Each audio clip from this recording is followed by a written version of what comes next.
ผู้เจ้าสลาเพื่อนเคยอยู่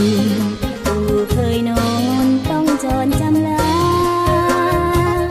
ป้าให้ป้านาน้ำตาไตไหล15 ปีที่ไต้เฮาเสียแดนเมืองเคยเมืองหมู่ขน้อยอยู่สุขสบายลุงแกงตาได้สร้างสาบ้านเมืองไว้ให้บัดนี้จากกาย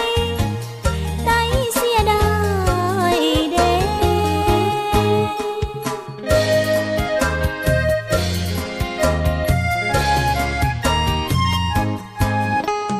งำมาน้ำตาไหลไหลย้ำเมื่อจากไกลผู้เจ้าสลาอพยพหลบหนีไทยลีมาไต้ดำนำหา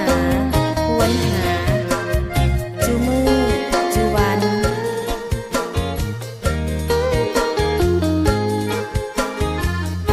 15 ปี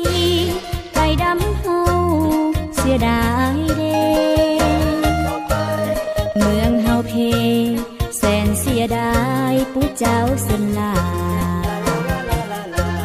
เพื่อนเคยอยู่